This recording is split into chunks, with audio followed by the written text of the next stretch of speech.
Welcome, families. Tonight's presentation includes a few different topics centered on health and safety here at UVM and how parents and families can help support students' first few weeks of college life. My name is Erica Caloiero, and I'm the Vice Provost for Student Affairs here at the University of Vermont.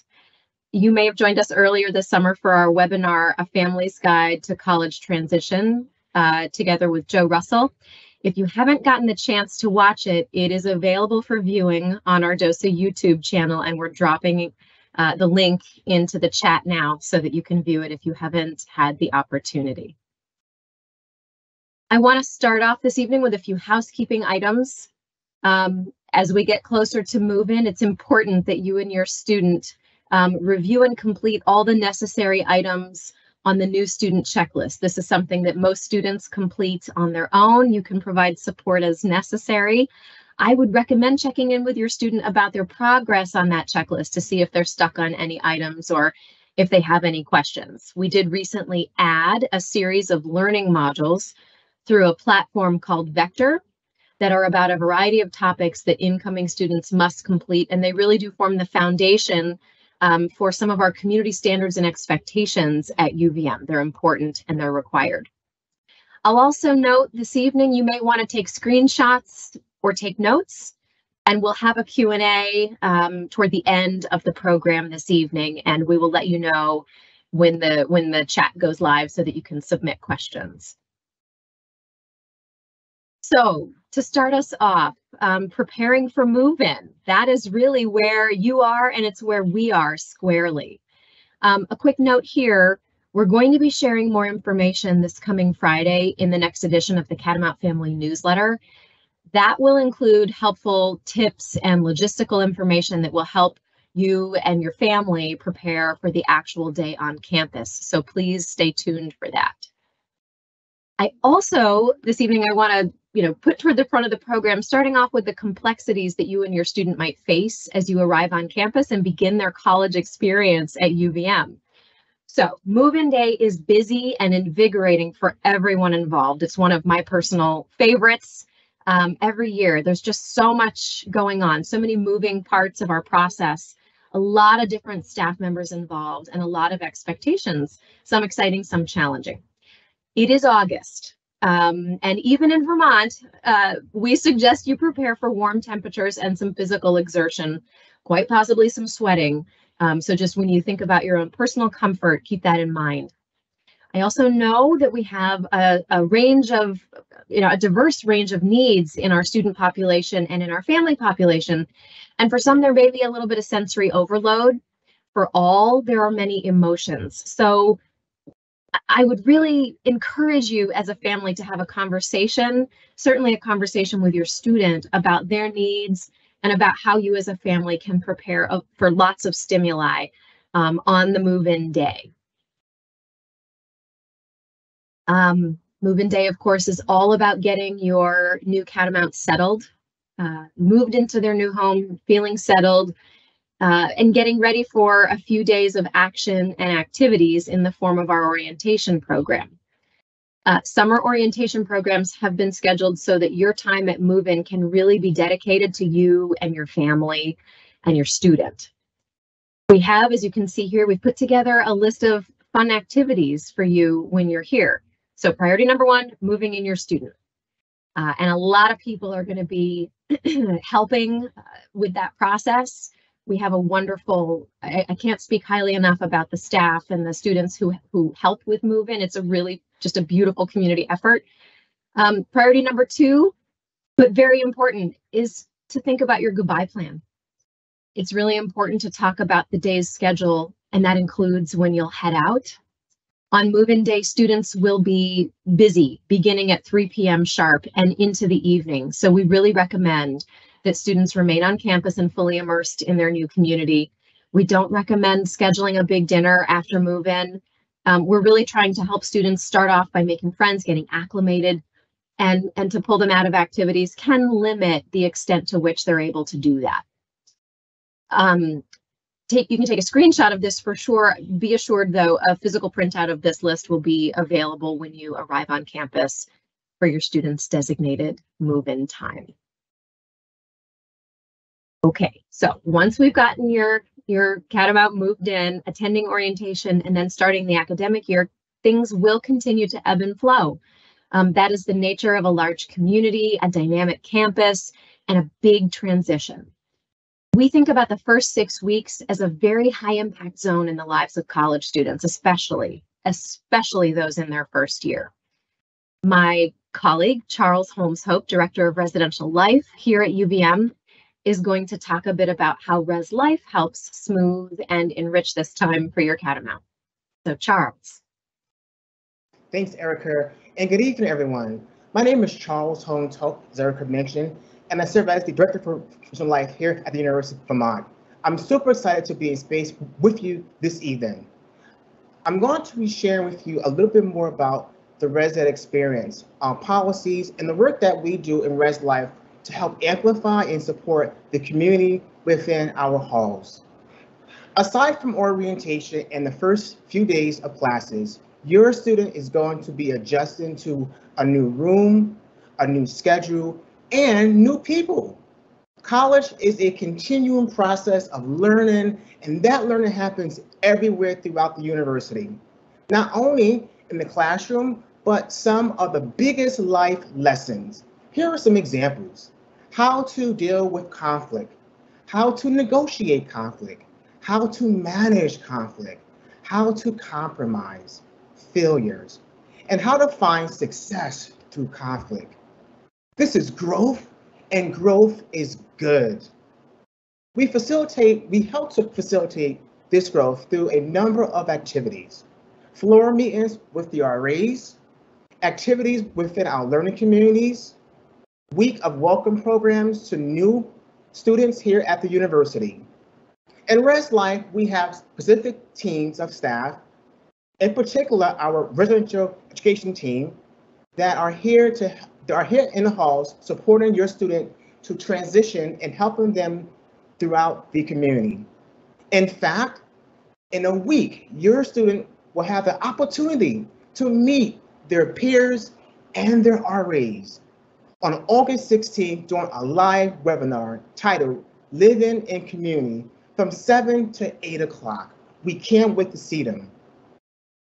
To provide a little bit of context, here is a visual to showcase the various staff roles from our professional master's degree staff, such as our Associate Director of Residential Education, Painini Parado, to our assistant directors, to our area coordinators, our resident hall directors, our assistant resident hall directors, and our 139 student resident assistants.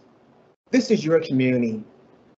Our RAs play a critical role in actively forcing an inclusive, safe, and healthy community, which allows our students to be able to call UVM home. Our RAs work to build an intentional community that connects students, repair the harm within our diverse and inclusive community when it occurs, help create an environment that supports the academic attainment and personal development of our students. They are the first point of response in critical moments and can help direct your students to help them. RAs are not security guards or medical professionals. However, they are student leaders to support your students. They are communicators. They build community, and they are peer leaders here at UVM. We always have multiple people on call 24/7 during the academic year and during break periods when the university is closed. These cell numbers are posted in multiple areas throughout our resident halls. However, if your student does not have the right number, police services can always be routed to the right place to help them. We encourage your student to stay aware and updated with our community through social media and email reminders. Our RAs also create community groups, and chats to more easily engage our resident hall students throughout the academic year. We encourage them to participate, ask questions, and engage with their community. We have critical protocols in place that support our student safety and retention. Many of our protocols, terms, and conditions are readily available through our Res Life web page. Our protocols are supported through resources and campus partner collaborations. If we cannot fix it, then we are more likely to know who can and point your student in the right direction. We encourage you and your student to review our important policies. The link is in the chat below. Again, we are excited to see you and your student on opening day here at UVM. I'm going to now turn it back over to Erica. Thank you so much, Charles. I love your energy, and I love what your RAs and your professional staff do in our halls. Very briefly, I want to share some information, families, with you about health and well-being resources here at the university. If your student starts to feel unwell, there are several places they can access help to start feeling better. I'm going to preface this next section with this. Your students will receive all this information and, of course, more during orientation. I'm sharing it here so that you can help spread the word, as well as simply be aware. So Student Health Services is the first stop for students on nearly all non-emergency care: illnesses, injuries, medication management for mental health and chronic conditions, gender-affirming care, sexual health, nutrition, behavioral health management. You get the idea. All students can use Student Health Services. You don't need to have the health insurance through UVM to use Student Health Services, and most care is covered by the student health fee. Students can schedule appointments by going through a portal called My Wellbeing. They can also call during standard operating hours. The phone number is listed on the slide here, 802-656-3350. And we'll put the hours up in the next slide. But quickly, I do just want to say after hours medical advice is available for all current UVM students. They just have to call the main line and choose from the options available after hours. I really do encourage students to set up an appointment with Student Health Services or counseling and psychiatry services as soon as they start to feel unwell. It's a really good practice for them. I know that folks don't always love to use the phone, but our staff are so accustomed to and wonderful with students that there is, I just want to say, there's no need for anyone to feel hesitant or unsure of how they'll be received. They will be welcomed, and we will work as quickly and efficiently to see your student as we can. So the clinic hours, you see them here. This is a fine screenshot if it's something that you think will be relevant sooner than later for your student. I'll just expand a little bit here and talk about our CAPS office. That's our acronym for Counseling and Psychiatry Services. There are several ways that your student can find support for mental and emotional health. Our model at UVM is a rapid access short-term model. It focuses on specific challenges and concerns that students are experiencing. We do offer case management and referrals to community providers for students who could benefit from longer-term support. And if you think that your student may need that, I would not wait. I would go ahead and start exploring the options that exist, what fits with the health insurance that you carry. It's a good practice, and it's also possible that your student won't decide or need to access care, in which case you simply will have spent a little bit of time informing yourself about your options, and that's fine too. We've got a great website, tons of information. All of our providers are listed there as well, our incredible staff. I'll mention too this evening, the Center for Health and Wellbeing's Education and Outreach team. They offer programming around mindfulness, sexual health, body image, eating disorder awareness, and many, many, many more things. It's a tremendous resource for students, even just to take a quick break, maybe reset during the day. We have space in the Student Center. It's called Living Well. And it really is a nice spot for connection, decompression, and again, just sort of a reset during the day. let's see. All right, the first 6 weeks. Well, the first 6 weeks, as you heard me say earlier, are a high impact time, a really important time in the life of a new college student. Coaching your Catamount, is something that we certainly, you will hear tidbits from us in the Catamount family newsletter. And early on, there are some topics that are so predictable and recurring that they really do warrant naming them this evening. Students will have, again, that ebb and flow of feelings and experiences. There will be moments when they feel isolated. There will be moments when they feel elation. That can happen on the same day. It can happen in the same hour. So there really may be a fast shift between how they're feeling. Sometimes students will express that they're having difficulty making friends, and this can be wildly disorienting because they're, for many students, coming from a high school experience where they've had lots of friends, and that social landscape has become easier for them the closer they got to being a senior, and indeed during the senior year. There can also be feelings of otherness, really noticing the ways in which they feel different. This is all pretty typical. It's not to say that they shouldn't reach out, talk about it, access the people and the resources that are here. In fact, I would very much advise that you share with them how important it is to make those connections and talk about their feelings. Anxiety and stress can peak during the transition time to college. Changes in sleep schedules are practically a guarantee. Your morning person may not be a morning person when they come home for winter break. And some of that may start to change right off the bat. But sleep is incredibly important, and we'll be speaking to students about sleep and other sort of daily rhythms early on in the semester. You will hear often about homesickness. There may be complaints. There may be a fixation on a particular aspect of academic or broadly campus life that really gets under their fingernails. This is all very, very common. Academic uncertainty, for sure. Lots of students on their early quizzes and exams are going to see numbers that they are, grades that they're not acquainted with. And you and we can do them a big service by reminding them that it is supposed to be challenging.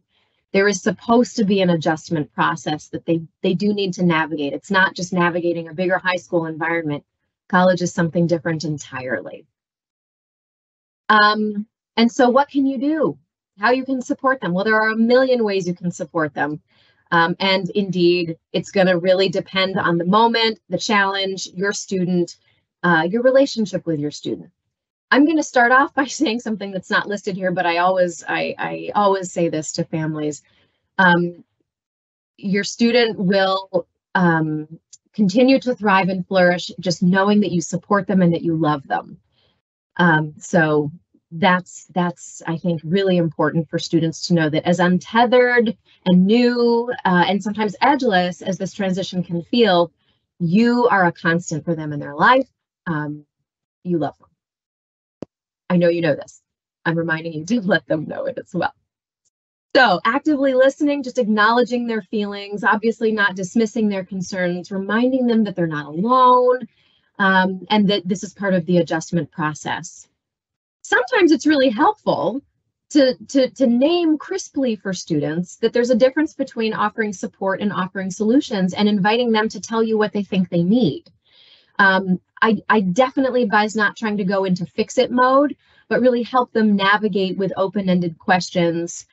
Sometimes they won't get to a clear solution, but you can help them take a breath and reset. Definitely encourage them, as Charles mentioned, to talk to their RA, to talk to the staff in the Res Life building that they live in. If they're needing some guidance, or just needing to check that what they're experiencing is normal, handleable, or get some help with it. I will mention too that their advisor in their academic unit, their school or college, can also be a great point of contact, and someone who will want to have a relationship with them that is sustained over time. I'm going to say again, remember that there may be some complaints. That's part of the ebb and flow of the feelings. It's important for students to know that they can get through tough things, and whatever they're experiencing at the moment, they really will get through. Boundaries. Boundaries are so important. Boundaries move and shift over time, as you well know.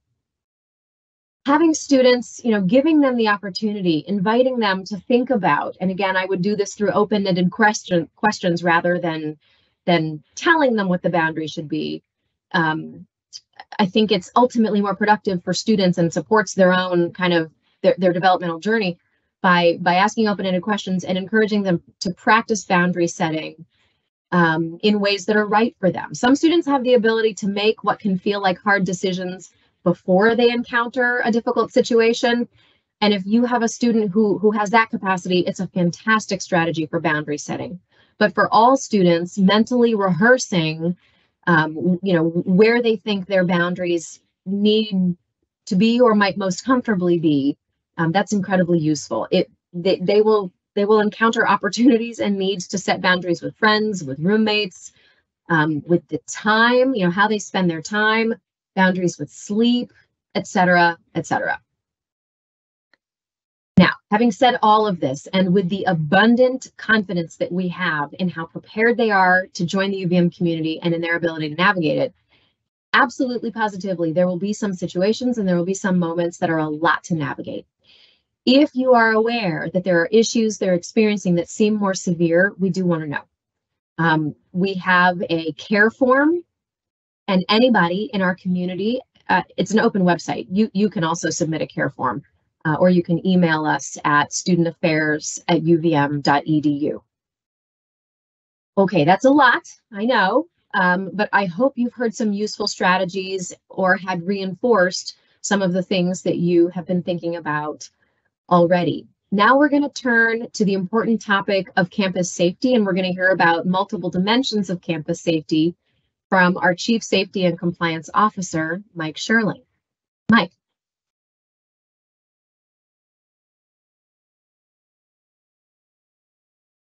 And Mike, you're muted, I think, so go right ahead. You have to hit all the buttons to make sure the muting stops. Good evening, and it's a pleasure to be with you. Welcome you to the UVM community, welcome your student, and as a UVM alum and a parent of two now former UVM students, it's an exciting time. Campus safety is an important piece of your students' attendance here at UVM, but it shouldn't be sort of central to their existence. This is really about mindfulness, about the resources that are available to them, the teams that are available to them, and the tools and technology that are available to them. So we'll just spend a couple of minutes going over what the array of, some of the array of safety items that are available to them, and then I'll leave plenty of time for interactive questions. So this is just an overview of what the Division of Safety and Compliance is comprised of, just to let you know that we've got our own full service police department, fully certified here in the state of Vermont with concurrent jurisdiction to every other department. We maintain robust services in emergency management and fire safety and a variety of other areas that directly intersect our day-to-day safety, security, and health operations on campus.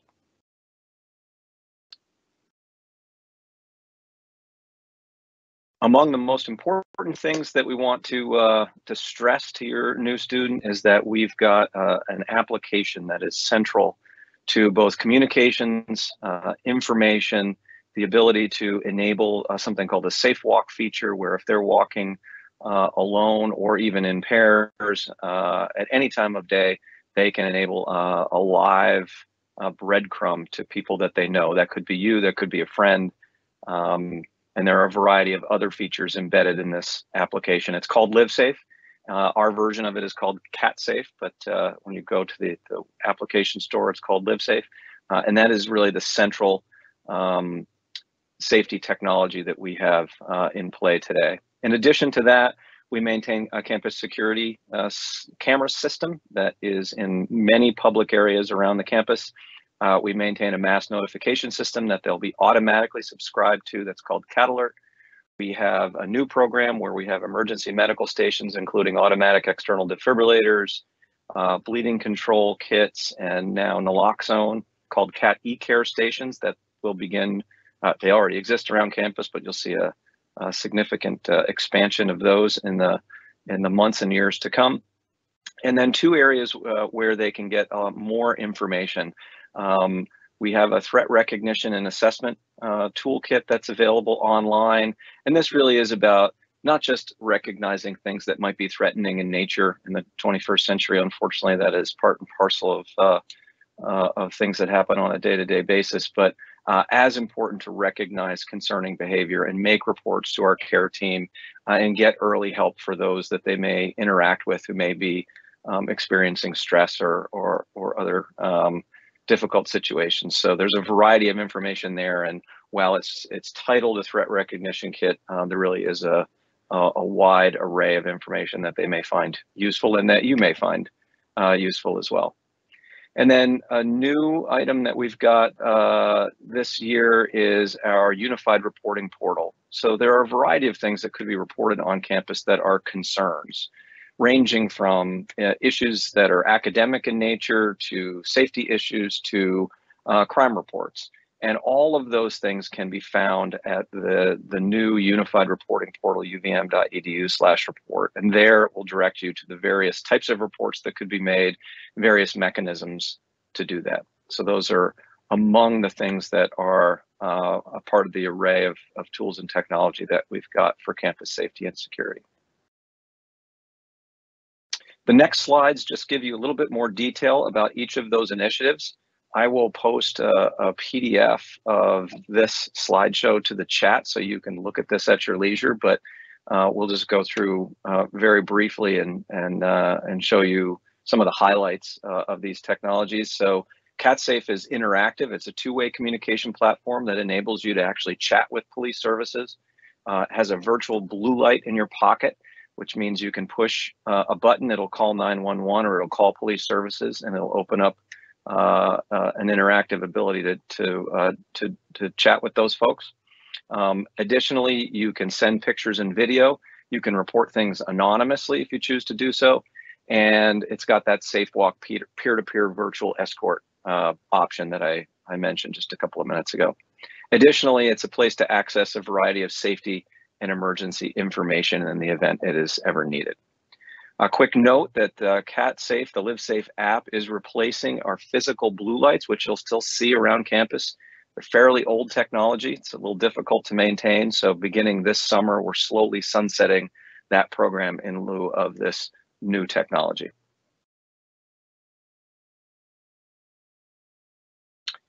Won't go into a lot of detail here, but we've got a fairly robust campus security camera system, which is constantly evolving. They're not cameras that are constantly monitored unless there is a reason to do so. For example, at our bike storage facility, if we've got activity near that, we'll monitor that. But generally, that system is used as a reactive measure, not a proactive measure. CatAlert is that global rapid emergency notification system. Your student and you, in some instances, will receive text messages, phone calls, emails, and it is tied into some of our campus digital displays as well. So in the event there's something to be mindful of, or in the unlikely event of an emergency, this system is how information is disseminated, the primary system by which it's disseminated.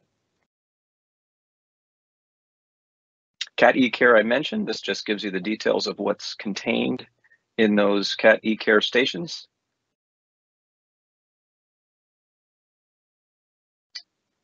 And we mentioned both the threat recognition toolkit, and the next slide is the reporting mechanisms and the comprehensive spot to find those.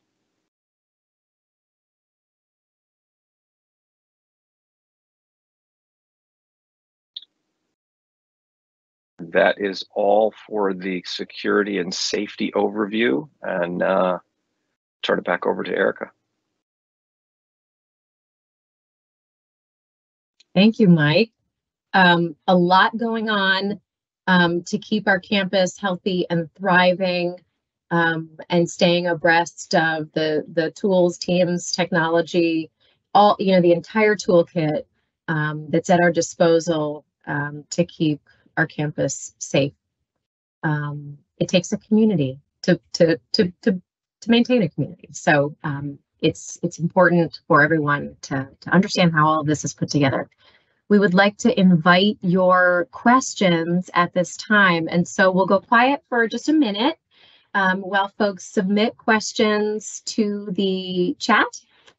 I know that some folks have already been submitting for a minute or two here, and you're getting some behind the scenes responses for very highly specific questions. We have some wonderful students and staff behind the scenes helping answer questions this evening.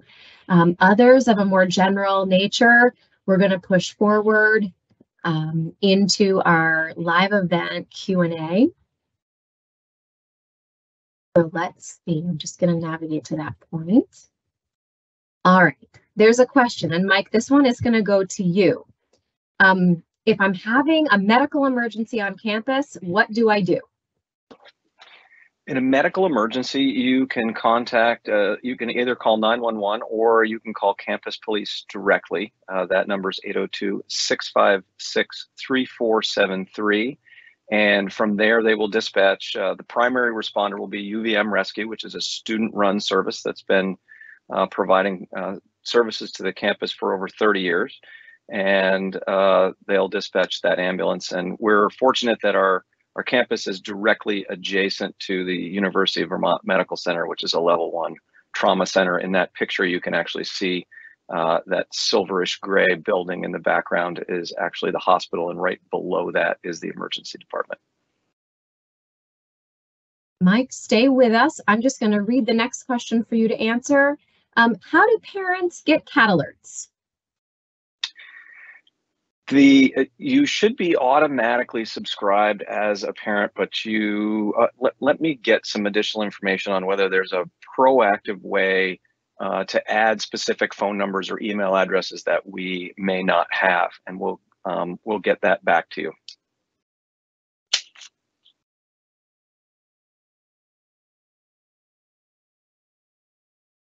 I should add that you can also download the LiveSafe app and see there's a visitor version of that. So you can see all the things that your student can see. You can see all the applications. And from time to time, there's actually information that's pushed through the LiveSafe app as well. Thank you, Mike. All right, the next question is for Charles. Charles, how do you support a student who might be sick in their res hall room? Like if they have just any sort of an illness, could be COVID at this point, anything at all. How do we support students in the res halls? Yes, Erica, great question. So there are many ways that we support our students during illness. One is they are always available for support and guidance in the halls. RAs live on the floors of our residents, so that's one option. But also too, during our first floor meeting, we do go over safety procedures. We share with students, as Mike mentioned, how to call 911. And other medical and healthcare information to help them during the school year. Our RAs are key to really providing that detailed knowledge and information so that they feel supported, but also they have those resources at their fingertips so that they know where and who to call for support. Not only that, but our RAs are on duty 24/7 during the school year. So that's another point of contact for them to get support throughout the school year. Thank you, Charles. Mike, another one for you. This one relates to student training. With respect to the CAT E-Care, can students be trained in how to use a defibrillator, how to administer naloxone, etc.? They can, and that part of the program is just getting off the ground. It'll actually be training provided largely by students, and your students should look out for announcements of those training opportunities in the coming semester. We believe that there'll be some initial opportunities the week of September 11th, which we're designating Safety Week. Not only will they be able to do some of that training, but also we'll have some active threat response training, which is something that, unfortunately they have seen through their entire school careers, but a UVM specific version of that will be offered 4 times that week of September 11th. and stay on for a moment. There's a question about some of the emergency services. And the question is, some of the services are dependent on using a phone. Are there hotlines where a student can talk to a person in an emergency? There are a number of hotline options for the sort of non-criminal, non-fire, non-emergency medical service types of things, and we can provide some links in the chat to some pages that have some of those hotline services. They range from services that are mental health related. We've got a specific service in a contracted agency that provides support for sexual violence and a host of others. Thank you. All right. I'm going to take the next one. I love this question. We're coming from a southern climate. Are there any pointers you would give our student? I love winter and all cold weather in general. And so my advice would be to tell your student to get excited. Okay, kidding aside, and I do love winter, but it is important not to resist the climate that we are in here in Vermont. It's important to recognize that when it's cold, you need to wear layers and boots, hats, mittens. You need to be ready for the weather. It never fails, and I know that teenagers are wired a little differently, but it never fails that we'll have our first light snowfall and we will see students in flip-flops, and they don't appear to be too bothered. But dressing for the climate is really important. That is how you can be outdoors and walk distances, you know, from building to building or from your residence hall to the student center, and be comfortable. It's also what you need in order to enjoy the parts of Vermont that are, you know, again, coming from a different climate, that are, you know, unique in terms of hiking or skiing or just in other ways engaging with the environment. We have natural areas very close to, you know, adjacent to campus. We have some, depending on the class, of course, but we have some labs that will take students right into the woods adjacent to campus. So really important to mentally prepare and embrace it, and to, you know, in terms of, again, your clothing and your layers, be ready. For the most part, you don't need to bring that to campus in August, but you will need it before winter break. You will need warm clothes and layers before winter break for sure. So whether that's clothing and equipment that you plan to have delivered to campus, you know, during the second part of the semester, or students who are going home for Thanksgiving break, leaving some space in their suitcase to bring that stuff back to campus with them, they'll certainly need it. If you have more questions, I encourage you to put them in the chat. I know that in the res halls, they're looking at how we can create spaces for some of the winter gear, skis and snowboards and so forth, to really accommodate what we know is you know, one of the favorite parts of the UVM experience for so many students. There's another question. If your student struggles with anxiety now, should they make an appointment with CAPS right away to get a sense of their resources, or just see how things go? Hope is not a plan, as my colleague Joe Russell says. And so if you know that there is something that is important to your student in terms of what they may encounter, it is wise to plan for that. And so, yes, I would encourage you to have your student make an appointment with CAPS. You can do a phone consult depending on scheduling before they arrive on campus, or you can wait and make an appointment. You can make an appointment for when you do indeed physically arrive on campus.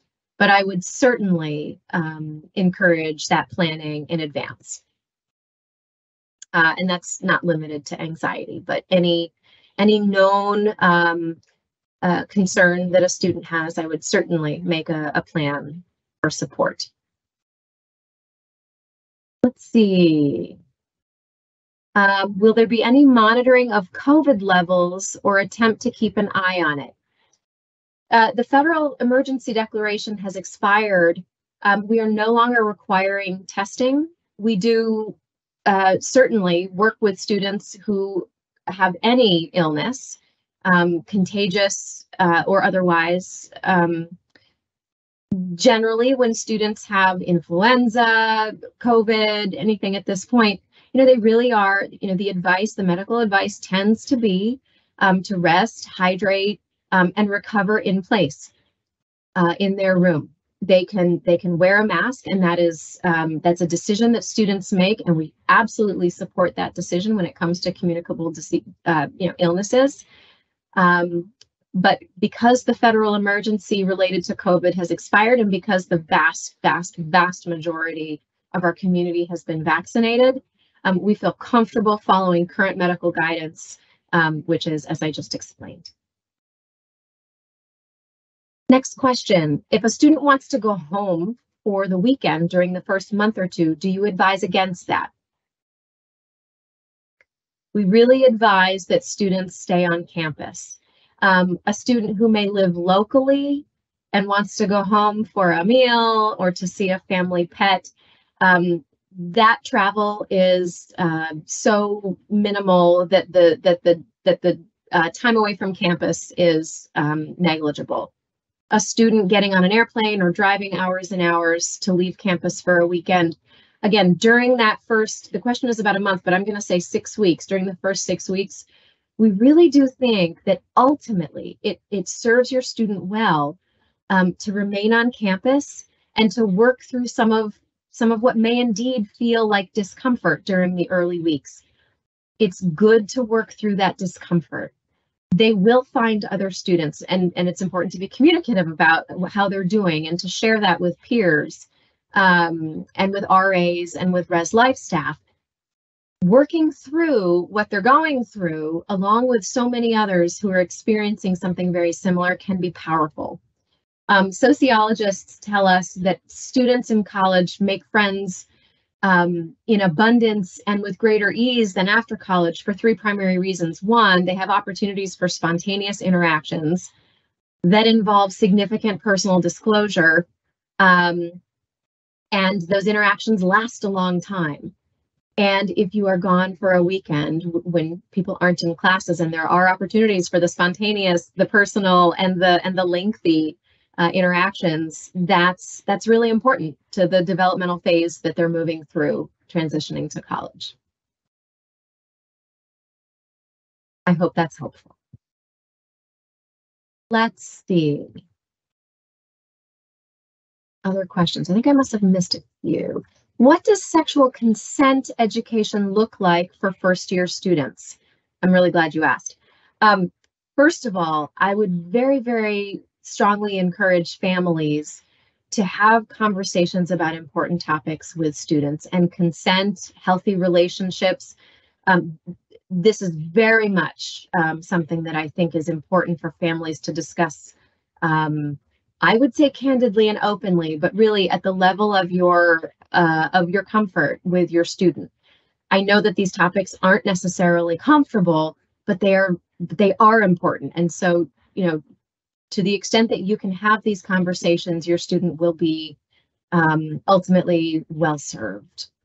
What UVM offers to all incoming students is in the form of a computer-based module. They're engaging and interactive. There are questions, there are scenarios offered. But when I mentioned the Vector modules, Vector being the platform, the students have received this information via email. This is part of what all incoming students have received. There are then different versions of healthy relationships and consent that will be offered at different points in time, and in some cases dependent upon clubs, organizations, and other affiliations that students may have. Thank you, Carly. There's a link in the chat for the education and prevention efforts that we engage in at UVM. Thank you also for the Cat Alert link.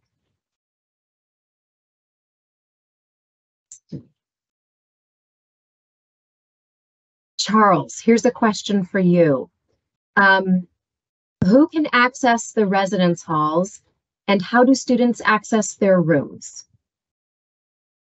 Yes, good question, Erica. So all the students who are assigned to their particular hall at the university, they're assigned to that particular hall. So for example, if your student is assigned to our Redstone campus, to Simpson Hall, they are assigned to that exact hall, and they have access to Simpson Hall. So to get into the entrance door, there are CAT cards that are programmed and are just into those actual buildings. So they will scan that entrance door, get in, and then they scan one more time to get into the floors of that building.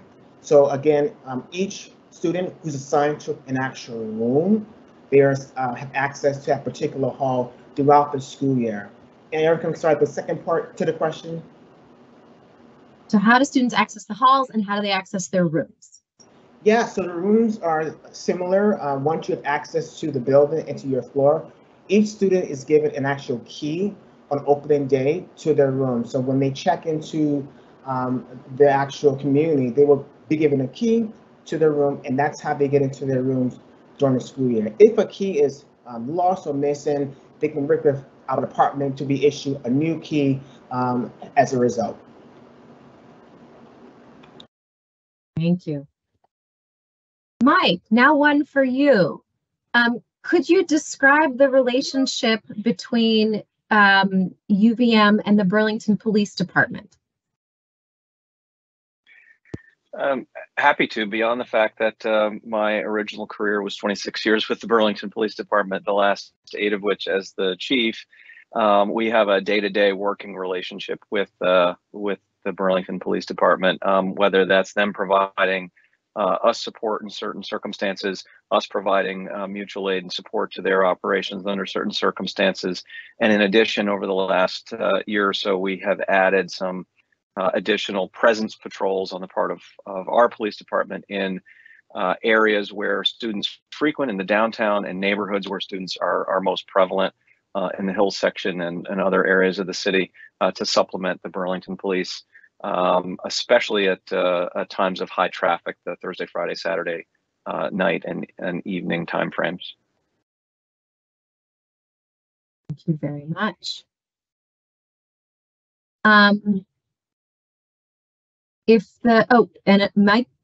I've got more for you. If the blue light system is being removed, how will students get help if they don't have their phone or if it's dead, etc.? So one of the things that we're working on is a program to ensure that chargers are available. We certainly want folks to keep their phones charged to the greatest extent possible, but portable chargers is a piece of that. Walking, of course, in pairs is important. There's a variety of detail. If you search University of Vermont campus safety initiatives, you'll come up with a page that gives a more detailed account of all of our safety technologies beyond what was just in the slide deck. And there is a discussion of blue lights and the decision points around why sunsetting that kind of old technology is important. And I'll just note one of the things is that it no longer matches our contemporary safety strategies. We don't want students to stay stationary in the event of an issue. If they're facing a problem, we want them to keep moving. Stopping and trying to push a button and wait for help is not the contemporary way of calling for assistance. So, but again, there's a variety of additional information. And if folks want to chat in greater detail, my email address is readily available online. I'm happy to set up a call and chat in more detail as well. That's wonderful. Thank you, Mike. I'll just add, students themselves have offered a few strategies to their peers that I think have been useful and practical. One is for students who, and the majority of students, the vast majority of students have smartphones. You can buy what people tend to call burner phone, you can buy a phone and just add minutes or data to it and really not plan to use it much, but have an inexpensive way to access this app and other emergency services. And at this point in time, that's very, very affordable. The other thing that I have seen students do, and I actually asked one student about it, they're charging their device where they were studying in the library. There are outlets all over and not just in the library, there are outlets all over the place, and where students are studying or perhaps in classes, spending any amount of time outside of their res hall room, they can just pull out a charger, charge their phone for a few minutes, and even if it's running low, you'll have enough to get you typically through the day. Phones charge quickly, and students are resourceful. And that makes a lot of sense to me. They bring their water bottles, their laptops. And so if you know you have a phone that drains quickly, you can bring a charger. It's great to know that there will be charging stations as well, making a return. Let's see. If your child, Charles, here's one for you. If your child is arriving early for sports, what is the plan for accessing their residence key and also for meals? Yes, Erica, great question. So any student that's arriving early to campus, we have already pulled their keys in the res hall, so they will get an actual email from our assignments unit, and it will say, you're moving in on this day as an early arrival. Please report to this community to get your key to enter your building, as well as we have sent over to our dining services department a list of all of those early arrival students who are coming to campus so that they are able to access meals during their time here. So there are ways that we support our students who arrive early to campus outside of the normal check-in day process. That's great. And we do at this point, in addition to student athletes, we have several student groups that arrive early, and they're able to enter the halls, they're able to eat, and it's I mean, you heard me say earlier, I love move in and week of welcome, and so it is. I love that there are students arriving early and bringing our campus to a new level of busyness before the official launch of the semester. We have a question about tours and familiarization. Someone is asking about whether there is the ability for parents to tour or familiarize themselves with the campus with their student before or after the day of orientation. And the answer to that is yes, absolutely. You can do that formally by registering for a tour with admissions. Or if you would simply like to get a campus map, you can download it, and there are also paper copies in many locations around campus, including the info desks of our student center, the Davis Center. You can walk around campus. Our orientation leaders generally will take their orientation groups around to the buildings where students will be having classes. And so students are familiarizing themselves with their peers in that way, so that on the first day of classes, they're not rolling out of bed and, and figuring out where their first 8 o'clock class is. They will have done that on a prior day with a peer who really knows the ropes. But the campus is open, and we welcome visitors to our campus. Let's see, Erica, what would you suggest for a student with difficulty to make friends? Yep, we get this question a lot, and I'll just broaden this and say even students who have experienced difficulty making friends are not alone in this. All kinds of students. I've seen students who were outgoing and gregarious and just highly engaged and expecting to be making tons of friends right off the bat, arrive on campus and unexpectedly find that the situation's a little different from what high school felt like. And that in and of itself can be disorienting. So there's a couple pieces of advice. First of all, we're going to all channel our growth mindset here and remember that you are going to make friends all throughout your college career. And it's absolutely typical, and I'm going to say normal, because it really is. It's very usual for students to make a few friends the first semester, maybe make even a good couple of friends, but not really find their people right off the bat. You need to be on campus and navigate different social and academic situations and co-curricular and club and organization situations to find your people. Your people are here, but they are not they're not necessarily in the places that you are frequenting in the first weeks and months of college. So you will continue to make friends. Growth mindset. I would encourage students to talk to their RA, to talk to their advisor. Often there are academically, oriented clubs, or there may be a peer mentoring program that a student may plug into differently than their peers. In working with students over the years, have played, I'm going to use the wrong word, matchmaker, but I have made many introductions to students. And when they have offered me permission to do so, I'll just say, both of you are experiencing a similar transition moment. I'd love to set you up just to have coffee or lunch. They've got their dining plan. It's very easy for students to coordinate a time to meet. And in doing so, I typically, and I would encourage you to do the same, I encourage students to just put themselves out there. There is no single social experience in college that is defining or that defines you. And the necessity of drawing on your resilience and remembering that you are resilient, remembering you have already done a lot of hard things in your life. You have worked through lots of different challenging situations, and all of those have prepared you for this moment. And this moment may not present you with success after success. It may present you with opportunities to continue to learn, but continuing to put yourself out there is incredibly important. Joining clubs, joining activities, maybe making mentioning to a roommate or someone else on your hall, I'm going to go check out the salsa and swing club, or I'm going to go check out anything, an event that's happening. Do you want to come? It can be an enormous relief for other students to be invited to go somewhere. So really, again, using all of those tools that students have in their toolkit, even if it feels uncomfortable. We need to all remember that it is supposed to be a challenge. It is supposed to be a big transition. And again, they're equipped to do that. I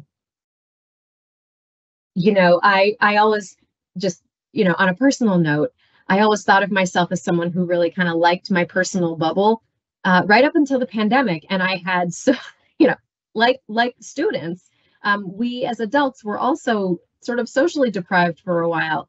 And it didn't take me more than a couple of months into the pandemic to start warning people that I am going to become a hugger once we're allowed to all hug again. And so I think, just recalling how it felt to feel isolated and some of what it can offer you if you just take a risk and put yourself outside your comfort zone socially, it is well worth it. All right. Oh, Mike, thank you. I see Mike has put his email address in the chat. So anybody who would like to reach out with questions about campus safety, you can certainly do that. I want to thank our behind the scenes chat responders this evening. I want to thank all of the family members, parents, caregivers, friends, and perhaps some students who have joined this evening. Thank you for your questions. Thank you for listening. We're going to caption and post this online within a short period of time, along with the other videos that we've made of pre-arrival, that is to say, orientation programming that took place over the summer. I'm just going to say it again. We're very, very excited to have your students move in. We're excited to meet all of you. And we're really excited to launch another awesome academic year here at UVM. I wish you all a wonderful evening, and we'll see you in a few short weeks. Bye-bye.